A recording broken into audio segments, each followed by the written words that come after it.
Well, Uncle Dan, Yes, sir. we are joined today by someone who is no more a resident expert in anything than you and I are. Oh, good. Therefore, incredibly well qualified to talk about things of great import on the show, and that is Uncle Doug. Uncle Doug. Hello. You're here. And I'm Uncle back. Doug, Uncle Doug is going to dig into. Look, I believe we're at episode 40, yeah. right? Yeah, that's the one. We do every show. We do multiple segments on the weird, the wonderful, the woolly, strange spectrum of religious belief from all over the world, and I don't think we've scratched the surface. No. Not even a little. So, Uncle Doug, you have dug into the children's treasury of terrible stories. That's right. And what terrible Brothers Extremely Grim story have you brought to us this week? Well, you guys certainly know, and no doubt many of your listeners will know, the story of David and Bathsheba. Sure. Yes. Or at least of David, right? David and Goliath, for example. These are well-worn, well-known, well-trod stories. Point of order, I just want to make clear, so in case anybody missed it, David had a boyfriend. His name was Jonathan, okay? And then he fucked somebody else's we wife and had discussed him that. killed. Yep. Yeah. So, point made. So while David would require quite a deep dive of his own, and we won't do that today, because he does kind of dominate a large part of the Old Testament. And Bathsheba is the rarest of birds in that she's a woman in the Bible with a name. Right. Yes. Those are not who I want to talk about today. I actually want to talk about a character in the story of David and Bathsheba that you probably don't know about. It's actually one of the most upright characters in all of the Bible, and one of incredible consequence in the history of Israel and the reign of David. Okay. One that gets no primary songs. He gets no crappy movies made by David A.R. White, although he kind of deserves one. Yet. Yet, I am talking, of course, about Uriah the Hittite. Yes, who is Uriah the Hittite? Uriah the Hittite. So a little discussed part of the larger David story to me is this is one of the more interesting and kind of compelling stories of the Old Testament. And I mean that honestly. This is a great story. It's not great because it's moral. It's not great because it's instructive. It's great because it's a story full of sex, betrayal, murder. You know, it's a really great Shakespearean, story. It belongs in no book that's supposed to be a code of ethics, Right. But it's a good story. It's the falcon crest of the pre-Christian world, is what you're saying. Right. Yeah. I once, by the way, just as a quick interjection, I went to my doctor the other day because I thought I had a Hittite on my Uriah, but it turns out I got a cream and it cleared it right up. So Do you have any Yeah, I left? told you. I took a look at it and I said, it's not a Uriah cream thing. Dan doesn't believe me. So here's a little spoiler about this story. The good guy of the story is not the guy whose star is on the Israeli flag. okay. So Right. the story comes from 2 Samuel chapter 11, and although David dominates the books of Samuel and Chronicles, this is like one half of one chapter. But there's a lot in this story. There's a lot to kind of tease out. We're sometime in the 9th or 10th century BCE, probably. Who cares? And the army of Jerusalem is at war. They are laying siege to the city of Rabbah. Anybody? Okay. Anybody? Rubber. So I'm going to just say right now, I'm going to mispronounce a bunch of things, but I spoke Klingon the other day and didn't get any tweets at me. So clearly I'm either fluent in Klingon or I have an amazing gift for language. So I'm gonna no. say both. I actually scolded our Twitter followers. I said, seriously, we did a thing about the Klingon religion and nothing? Crickets? Nothing. So Jerusalem is laying siege to Rabbah because, the Gentiles aren't going to kill themselves. But David stayed behind in Jerusalem for reasons unknown. And while walking on his rooftop garden at evening tide, he noticed a woman bathing herself down below, and she was, quote, very beautiful to look upon. Sure. And David inquired after her and found out that she was called Bathsheba, the wife of Uriah the Hittite. Now, before we get to the fucking, a little background on Uriah. I'm Mormon, so I want to do a hard eye on every eye. Who knows? Urethra, No, I think is how it's pronounced. Uriah. Okay, so although he was called a Hittite, it's unlikely that he was actually an ethnic Hittite. Now, although it had been a few generations since the Israelite invasions of Canaan, Yeah. So there was a bit of detente between whatever tribes had survived those invasions and the Israelites. It was still illegal for a non-Israelite, non-Jew to marry a Jew. And Bathsheba was certainly a Jew. Okay. Her lineage is in the story, so we know where she comes from. And then the other thing is, although in addition, Uriah, who, as we will soon learn, is in the Israelite army, Yeah. which did allow for Gentiles and Jewish converts to serve. However, he was also one of what was called David's mighty men. And these were 37 of the most elite, deadly, and loyal soldiers in the entire army, and were thought to be only full-blood Jews. So it's more likely that Uriah lived among the Hittites at some point or lived in a Hittite area, and this was just a moniker or nickname. In any case. It was racism. It was racism. It was racism. That is certainly the case. The name Uriah, by the way, means God is my light. However, as we'll soon see, Uriah might have been on God's side, but God most definitely was not on his.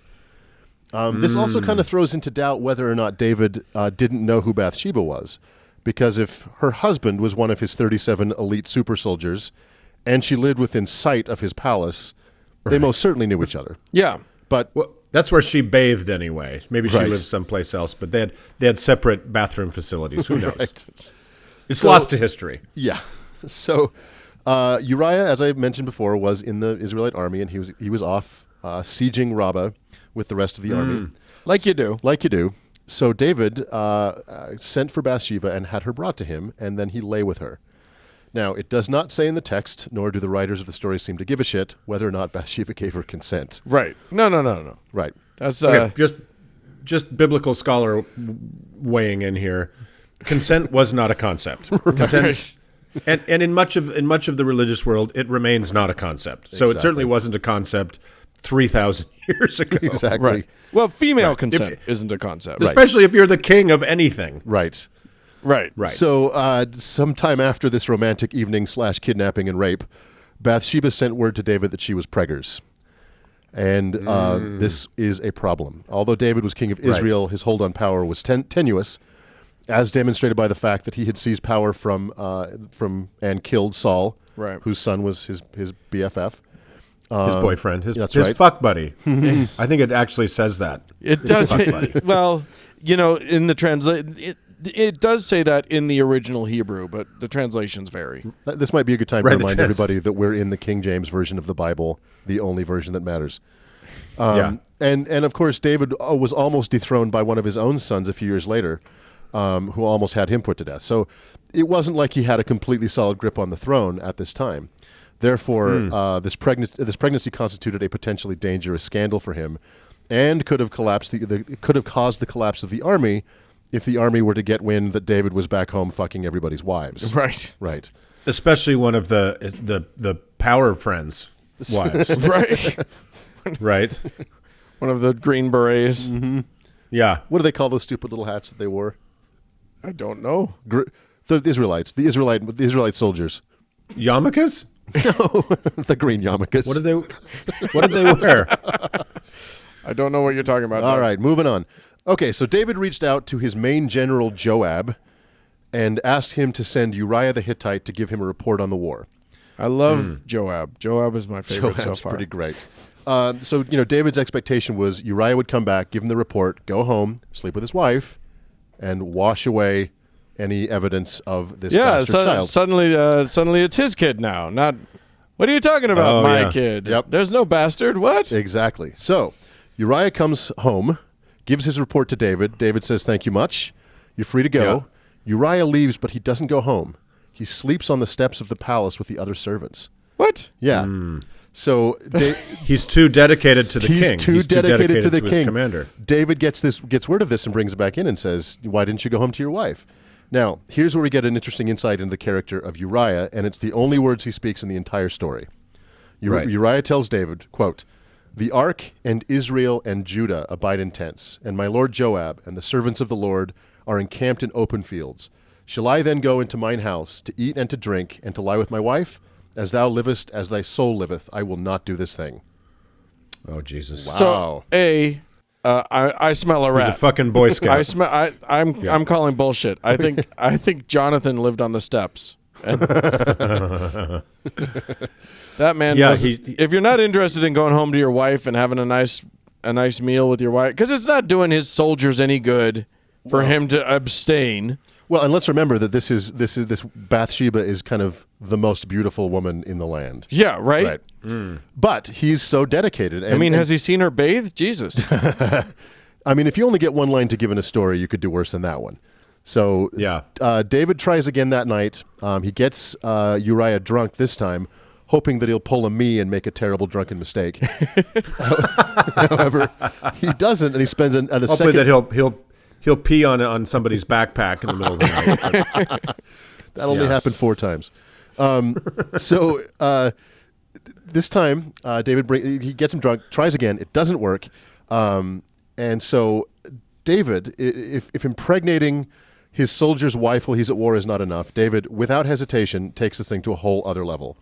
He pens a note to Joab, Uriah's commanding officer, and sends it via Uriah's hand, which states the following, quote, "Set ye Uriah in the forefront of the hottest battle, and retire ye from him, that he may be smitten and die."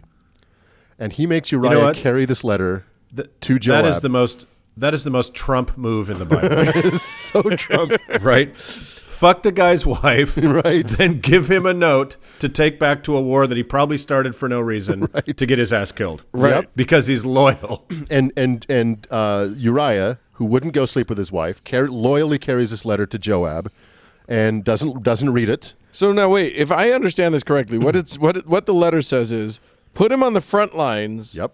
And then have the rest of the front lines run away. Correct. So that Get his ass killed. Only he's going to be killed. Yes. Okay. Yeah. Yep.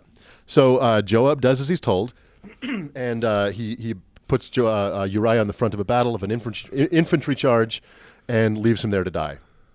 So it's not in the text, but as kind of a narrative part of the story, I like to imagine that there's just a moment where Uriah is charging the walls of Rabbah, and he realizes all of a sudden that his army's abandoned him. He sees Joab sitting up on the hilltop watching, and he has a moment where he realizes the depth of the betrayal. And given what we know about Uriah, he probably turned back towards the enemy troops and died well. And probably and kept running, sword front, Right. Sword first. You know what? The best portrayal of this moment, which I think is exactly what they were going for. What was the movie where Will Ferrell was joining a fraternity, and he decides that they're going to streak the quad, and so he runs out drunk naked, thinking everybody's behind him, and his wife has to chase him down in a car and stop him. It's that, right? Yes, It's old school. that's right. Old school. That's Yeah. right. And I think this was old school was definitely a tribute to Bathsheba and Uriah. There you go. So what do we learn about Uriah from this story? He has an incredibly attractive wife. He was an amazing soldier. He was brave, loyal, honest, upright, right? What do we learn about David from this story? He was adulterous, lecherous, very probably a rapist, dishonest, deceitful, disloyal, and murderous. The protagonist. And Right. king. Yeah, exactly. Yeah, and king. And king. When you said that this was going to be about an upstanding guy in the Bible, I was like, that's not going to end well Right. for him. Exactly. Nothing goes well when you're Exactly. that guy in the Bible. And it's so let's- strange because you only get this little snippet of what Uriah is, but he's clearly what you would want Oh yeah. as in your army, Yeah. right? So now, since this is the story of Uriah the Hittite, not of David, and since Uriah is now dead, we're not going to spend a lot of time talking about what happened next, but I'll steal a gag from the Gamcast kids and just give you the Breakfast Club close on all of the characters. So although what David did displease the Lord, quote unquote, and although biblical scholars have spent 3,000 years trying to justify his actions and or prove that he repented for them. Right, because he's like one of the great heroes of the Bible. Absolutely. Yeah. He's never removed from office. He dies peacefully, and he remains one of the most revered and admired characters in the Bible to this day. He's also Yeah. the guy that, when the religious right try to justify their Yes. their intense appreciation and love for Donald John Trump, Yep. they always go, David was a man of God. He wasn't perfect, but God chose him, and that's why he's good, and blah blah blah. And you know what? Yeah, They're not wrong. they're not wrong. Yeah. they're just taking all of the wrong lessons from that goddamn book. Right. So Bathsheba did mourn the loss of her husband, but then once the mourning period was over, she married David. Again, her consent was never discussed in the story. Right. The child of this unholy union died nameless days after its birth. Okay.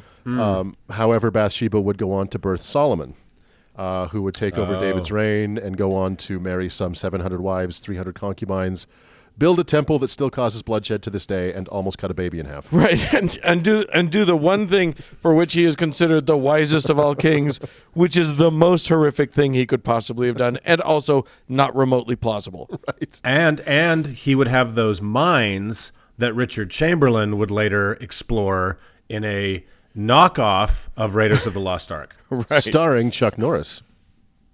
Right? No, I think it was. No, I think King it was Solomon's Richard Mines. Chamberlain. Wasn't that Chuck Norris? No, it looked like him, but it wasn't. There weren't enough kicks in it. It was Richard Chamberlain. Well, if it had starred Chuck Norris, it would have gone better. He could have kicked the diamonds out of the mines. Joab, you'll be interested to know, was eventually killed by Solomon on a deathbed order by David. So some suspect that he'd always been a problematic rival to David's reign, and because he knew the truth about Uriah, he had to go. So that's kind of it for Uriah. It's. I mean, I actually, honestly, legitimately like this story. It's got these great moments of kind of pathos and betrayal, and you know what I mean. Like, yeah, sure. It's kind of interesting. It's kind of fun. It doesn't belong in a book about morals. No, well, I mean, it does. It's just that the conclusion of that particular book is on the wrong side of the moral question. Yeah, it belongs in an episode of Game of Thrones. Well, and it's so shitty and cruel and awful and without miracles that you're like, yeah, it's probably true. Like this probably actually happened because it's just awful people behaving awfully towards the one decent person in their midst, right? Right. And so I love. Yeah, go ahead. Oh, I was just gonna say the crazy thing is it's half a chapter, and there's never a moment where David struggles over these decisions. He sees Bathsheba, he fucks her. Finds out she's pregnant, he gets Uriah in the house. He won't go home. He sends him with a letter to get him killed. Like, there's no like, oh no, what am I going to do? Yeah, my kingdom is in trouble. He doesn't pray to the Lord for a solution to any of this stuff, or even like think. Nope. He's just does it. He's a man of action. He's a total man of action. I love that the Trump comparison starts to make more sense now. Exactly. Totally makes more sense. I bet he had just fucked up hair. And then, I also love that when the new foundling state of Israel is like, what symbol do we want to gather beneath? What banner do we want to fly over our heads to say something about ourselves? And that's what they chose. Yeah. Nice moves, guys. Yeah, exactly. That's sweet. Sweet flag. We here at the How to Heretic will fly the flag of Uriah. That's right. Yeah, the star. Does he have a star? What does he have? I don't know. He's got like a planet. I don't know what he's got. It's a picture of Joe Bluth looking back behind him, going, "I made a terrible mistake." All right, well, Doug, thanks for that wonderful piece of probably rarely true amorality. Yeah, let's move on.